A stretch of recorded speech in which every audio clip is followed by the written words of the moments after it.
Sir, thank you so much. ఇంకొక special video ఉంది, ఆ వీడియో చూసే కంటే ముందు ఆది పినిశెట్టి గారి స్పీచ్ విందాము. సో ఆది పినిశెట్టి గారిని మాట్లాడవలసిందిగా రిక్వెస్ట్ చేస్తున్నాం. The versatile actor. హాయ్ అందరికీ నమస్కారం, ఎల్లరికి నమస్కార. Shivanna, thanks lot for being here, blessing us, wishing us good luck. Time constant ఉంది, చాలా మాట్లాడాలనుకున్నాను. ట్రైలర్ చూసిన తర్వాత దిమ్మ తిరిగింది.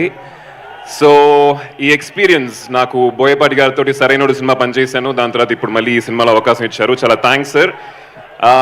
మెటిక్యులస్ ప్లానర్, ఏమనుకున్నారో షూట్ చేస్తారు. He love cinema so much. And వీళ్ళ కాంబినేషన్ బాలయ్య గారు అండ్ బోయపాటి గారు, సింహ, లెజెండ్, అఖండ, ఇప్పుడు అఖండ తాండవం. మన తమ్మని ఈరోజు రాలేదు, అక్కడ రికార్డింగ్ థియేటర్లో తాండవం ఆడుతూ ఉంటాడు. నాకు తెలిసి వీళ్ళ ఎలివేషన్ ఎలా ఉంటుందంటే, సినిమా స్టార్ట్ అయ్యేటప్పుడు నేల టికెట్లో కూర్చున్న వాళ్ళు ఇంటర్వెల్ అయ్యేసరికి బాల్కనీలో కూర్చుంటారు, అలా ఉంటుంది ఎలివేషను. మన తమ్మని మళ్ళీ తగ్గేదే లేదు, అక్కడి నుంచి సినిమా అయ్యేసరికి బాక్స్లో కూర్చోబెడతాడు. సో December 5th అందరూ థియేటర్లో తాండవం ఆడటానికి వచ్చేసేయండి. Love you and thanks lot. It was lovely working with all of you. Time తక్కువగా ఉంది, so I'm not taking much of time. So thank you, love you. Thank you ఆది పినిశెట్టి గారు, thank you. Actually మన ఆది పినిశెట్టి గారు ఎవరు తెలుసా అండి? యారు